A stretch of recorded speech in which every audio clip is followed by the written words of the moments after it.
مصطفیٰ مصطفیٰ فرماتے ہیں کہ میں ایک قبرستان سے گزرا، میں نے ایک قبر کھودنے والے کو دیکھا کہ وہ اللہ تعالیٰ کا ورد کر رہا تھا، لیکن اس سے پہلے لوگوں نے اسے دیکھا کہ وہ نشہ کرتا تھا، شراب پیتا تھا، کبھی نالیوں میں پڑا ہے تو کبھی قبر کھود کے قبرستان میں کہیں گرا ہوا ہے، کہیں کسی قبر میں لیٹا ہوا ہے۔ لیکن اس دن جب میں گزرا تو میں نے اسے دیکھا کہ وہ اللہ تعالیٰ کا ورد کر رہا تھا، اللہ اللہ کر رہا تھا۔ میں نے اسے اپنے قریب بلایا، میں نے کہا ادھر آ، ذرا ایک مجھے بات بتا کہ ابھی تک تو نشہ کرتا تھا اور اتنی جلدی تیرے اندر یہ تبدیلی کیسے آئی، آج اللہ تعالیٰ کا ورد کر رہا ہے؟ تو وہ کہنے لگا حضور میں ایک بات سے میں نے سبق حاصل کر لیا اور میں اللہ تعالیٰ کا فرما بردار بندہ بن گیا، اور اتنا سچا اتنا پکا کہ اب میری ایک ٹائم کی بھی نماز نہیں چھوٹتی۔ مسلم بن عقیل فرماتے ہیں وہ ایسا کون سا واقعہ تیرے ساتھ پیش آیا کہ جو تو اتنا سچا پکا اللہ تعالیٰ کا فرما بردار بندہ بن گیا، نمازی بن گیا اور اللہ تعالیٰ کا ورد کر رہا ہے؟ وہ کہنے لگا حضور ایک مرتبہ میں قبر کھود رہا تھا اور میں نے 3 قبریں کھودیں۔ 3 قبروں کو کھودنے کے بعد میں آرام کرنے لگا، اتنی دیر میں نے دیکھا کہ فرشتوں کی ٹولی اتری، فرشتے زمین پر آئے اور قبروں کے پاس کھڑے ہو گئے۔ ان میں جو ایک ہیڈ فرشتہ تھا، جو بڑا فرشتہ تھا عہدے میں، تو اس کے ہاتھ میں رجسٹر تھا اور وہ اور فرشتوں کو بتا رہا تھا کہ یہ جو قبر ہے پہلی والی، یہ ایک اللہ تعالیٰ کے نیک بندے کی قبر ہے، اور اس قبر کو نیچے سے 12 کوس لمبی کر دینا، ایسی کر دینا کہ اس میں جو مردہ دفن ہو اس کو کوئی تکلیف نہ ہو، یہ اللہ تعالیٰ کا نیک بندہ اس میں آئے گا۔ پھر کہا دوسری قبر کے پاس جب وہ گئے تو ان میں سے وہی فرشتوں کا سردار ہیڈ فرشتہ بولا کہ یہ جو قبر ہے اس میں اللہ تعالیٰ کا نیک بندہ آئے گا، اس کو 40 کوس تک پھیلا دینا، نیچے سے 40 کوس تک اس کو لمبا کر دینا۔ اتنا کہنے کے بعد وہ آگے بڑھ گئے، دوسری قبر میں جب گئے، دوسری قبر کے پاس جب گئے تو وہ فرشتہ بولا کہ یہ جو قبر ہے یہ اللہ تعالیٰ کے نافرمان بندے کی قبر ہے اور یہ گناہگار بندے کی قبر ہے، اور اس میں عذاب ہونا ہے، اور اس قبر کو اتنا ملا دو اتنا ملا دو کہ اس مردے کی ایک پسلی ادھر آ جائے اور ادھر کی پسلی ادھر آ جائے، اس پہ عذاب ہونا ہے اللہ تعالیٰ کا۔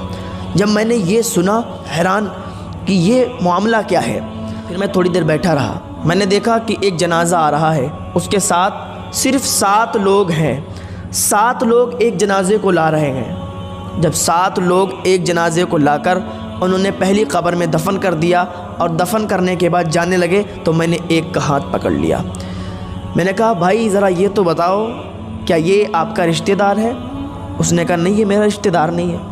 کہا پھر کوئی جان پہچان کا ہے؟ کہا یہ ہمارے محلے کا بہت غریب انسان تھا، بہت ہی غریب تھا، لوگ اس کو اپنے گھر نہیں بلاتے تھے، اس کو کوئی دعوت میں بھی نہیں لے جاتا تھا، اگر کوئی دعوت ہوتی تھی اس کو کوئی نہیں پوچھتا تھا، اور لیکن جب سب امیر سو جاتے تھے، جب سب امیروں کے محل بند ہو جاتے تھے تو یہ غریب انسان اس کے ٹوٹے ہوئے چھپر سے اللہ اکبر کی اذان کی صدا بلند ہوتی تھی۔ یہ نیک بندہ تھا اللہ تعالیٰ کا۔ کا مبارک ہو تم نے نیک بندے کو قبر میں دفن کیا ہے، یہ جنتی ہے، اس کو جنت کی بشارت مل گئی ہے۔ میں نے خود ابھی فرشتوں کے منہ سنا ہے۔ وہ لوگ خوش ہو کے چلے گئے۔ پھر کہا میں بیٹھا رہا، پھر میں انتظار کرنے لگا کہ اب دوسرا جنازہ کون سا آنے والا ہے۔ جب دوسرا جنازہ آیا تو اس جنازے میں فقط 4 لوگ ایک جنازے کے ساتھ آئے۔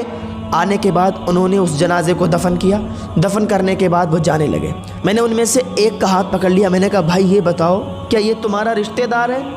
انہوں نے کہا نہیں میرا رشتہ دار نہیں۔ کہا پھر کوئی محلے والا ہے؟ کہا نہیں یہ محلے والا بھی نہیں۔ کہا پھر کون ہے؟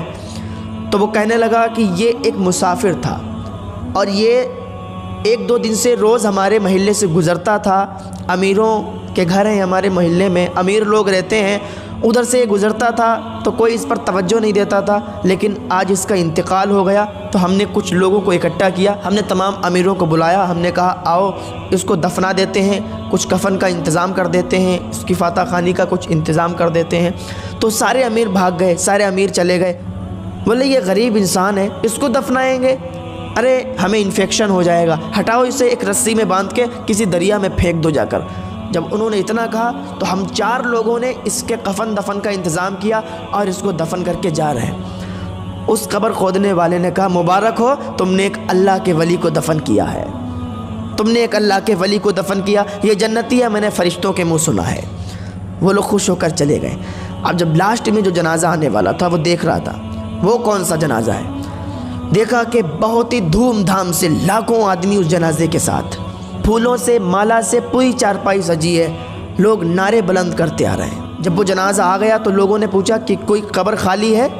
تو میں نے کہا ہاں ایک قبر خالی ہے۔ کہا کتنے روپے؟ میں نے کہا 1000۔ تو ان امیروں نے 1000 روپے لے کر اور میرے منہ پر مار دیے، بولے دور ہٹ جا، اب یہاں امیر کا جنازہ ہے، امیر کو دفن کرنے والے ہیں، تو ہٹ یہاں سے، انفیکشن پھیلا رہا ہے۔ بولے میں ہٹ گیا دور۔ جب انہوں نے دفن کر دیا جنازے کو، اس مردے کو دفنا دیا تو مٹی کم پڑ گئی، پھر مٹی باہر سے آئی، مول خرید کے منگائی گئی اور اس کی قبر کو اور اونچا کر دیا گیا۔ اور میں دیکھ رہا تھا اور میں سوچ رہا تھا کہ فرشتوں نے کہا تھا کہ جو تیسرا انسان اس میں آئے گا اس کی قبر میں عذاب ہوگا۔ میں یہ سوچ کر بڑا افسوس کر رہا تھا۔ پھر جب وہ جانے لگے ان میں سے میں نے ایک کا ہاتھ پکڑ لیا، میں نے کہا بھائی ایک بات بتاؤ، یہ تمہارا رشتہ دار ہے؟ اس نے کہا نہیں رشتہ۔ اب ایک بات سنیے، جب آدمی غریب ہوتا ہے، جب انسان غریب ہوتا ہے تو اس کے رشتہ دار بھی اسے بھول جاتے ہیں، اور جب انسان مالدار ہو جاتا ہے تو جو رشتہ دار نہیں بھی ہوتے ہیں وہ بھی کہنے لگتے ہیں کہ ہم تمہارے رشتہ دار ہیں۔ جب انسان غریب ہوتا ہے تو اسے پیسے دینے والا کوئی نہیں ہوتا ہے، اس کو اگر وہ کسی سے ادھار بھی مانگ لے تو اس کو کوئی نہیں دیتا، لیکن انسان اگر مالدار ہے تو مالدار ہی مالدار کو دیتا ہے۔ آج کل غریب کا کوئی نہیں ہے۔ تو وہ کہنے لگا کہ آپ اس کو جانتے ہو؟ اس نے کہا نہیں ہم تو نہیں جانتے۔ کہا بھائی ایک بات بتائیں تو ناراض تو نہیں ہو گئے؟ تو اس نے کہا بتاؤ ہم کیوں ناراض ہوں گے، نہ تو ہمارا کوئی رشتہ دار ہے، نہ تو ہمارا کوئی خاندانی ہے، ایک امیر شخص کی بیوی کا جنازہ ہے، ہم تو شریک ہو گئے، ہم تو مٹی دینے کے لیے چلے آئے۔ کہا سنو، میں نے فرشتوں کے منہ سنا ہے کہ اس قبر میں جو دفن ہونے والا ہے اس پر عذاب ہونے والا ہے اللہ تعالیٰ کا۔ یہاں تو تم نے اس کو مٹی سے اوپر تک بہت بڑی قبر بنا دی، پھولوں کے مالا چڑھا دیے، پانی چھڑک دیا، لیکن قبر میں اس پر عذاب ہو رہا ہے۔ اس قبر کھودنے والے نے کہا یہ بتاؤ اس کے معاملات کیا تھے، کون سی ایسی وجہ تھی کہ جس کی وجہ سے آج یہ قبر میں عذاب کی مستحق ہے، آج اس کی قبر میں عذاب ہو رہا ہے؟ تو وہ کہنے لگا بھائی بات یہ ہے کہ یہ سب سے امیر، شہر کے سب سے امیر کی بیوی تھی، محلے کی غریب بچیاں اس کے دروازے پر اگر آتی تھیں اور کہتی تھیں کہ چلو آج ہم نے حضور کی محفل سجائی ہے، آج ہم نے ظہر کے بعد یا عصر کے بعد ہم نے حضور کی محفل سجائی ہے، چلیے ہمارے گھر، آپ امیر گھر کی بہو ہیں، آپ ہمارے گھر آئیں گی، ہماری عزت میں اور 4 چاند لگ جائیں گے۔ تو یہ کہا کرتی تھی، تھپڑ مار کے کہا کرتی تھی کہ نکل جاؤ، ہم تمہارے گھر پہ آئیں گے، ہم اتنے امیر ہیں، تمہارے گھر پہ جا کر ہم انفیکشن ہمیں ہو جائے گا، ہمیں یہ ہو جائے گا وہ ہو جائے گا۔ تو وہ غریب بچیاں مایوس ہو کر واپس لوٹ جایا کرتی تھیں۔ جب یہ بازار جاتی تھی تو اچھے لباس میں بال کھول کر بازار میں جاتی تھی، جب کوئی نیا لباس آتا تھا، نیا کپڑا آتا تھا، سب سے پہلے خرید کر بازار میں لوگوں کو دکھایا کرتی تھی۔ کوئی نئی چپل آتی تھی، سب سے پہلے خرید کے غریبوں کے سامنے دکھاتی تھی کہ ہم نے یہ پہنا، ہم نے یہ کیا، ہم اتنے امیر ہیں، اپنی امیری کو لوگوں کے سامنے ظاہر کرتی تھی، لیکن اس کو یہ نہیں معلوم کہ غریبوں پر اس کا کیا اثر پڑتا تھا، اور اس کی یہی حرکت تھی۔ اور ایک بات سن لیں، ایک عورت 4 مردوں کو جہنم میں لے کر جائے گی۔ ایک بات کان کھول کر سن لیں، ایک عورت 4 مردوں کو جہنم میں لے کر جائے گی۔ اب آپ کا سوال ہوگا کہ وہ کیسے؟ تو سنو، ایک عورت سب سے پہلے جب عورت گناہگار ہوگی تو وہ 4 مردوں کو گنائے گی اور 4 مردوں کو وہاں سزا دلوائے گی۔ تو وہ کہے گی، سب سے پہلے اپنے باپ کو بلائے گی، سب سے پہلے اس کے باپ کو بلایا جائے گا، پوچھا جائے گا کہ تم نے اس کو کیوں نہیں منع کیا؟ جب یہ بالوں کو کھول کر آوارہ کی طرح پھرتی تھی، گھومتی تھی، گلی محلوں میں سب کے گھروں پہ جایا کرتی تھی، راستوں میں موبائل پر بات کرتے ہوئے ادھر سے ادھر جب گناہ کا کام کرتی تھی تو تم نے کیوں نہیں روکا؟ چھوٹے چھوٹے کپڑے پہنتی تھی تو تم نے کیوں نہیں روکا؟ تو اس وجہ سے اس کا باپ پکڑا جائے گا، پھر اس کے بھائی کو بلایا جائے گا اور کہا جائے گا کہ تم نے اس کو کیوں نہیں روکا؟ تمہاری بہن بال کھول کر، سر پر دوپٹہ نہیں، بدن پر پورے کپڑے نہیں، اور آوارہ کی طرح روڈوں پر گلی محلوں میں گھومتی تھی، تم نے کیوں نہیں منع کیا؟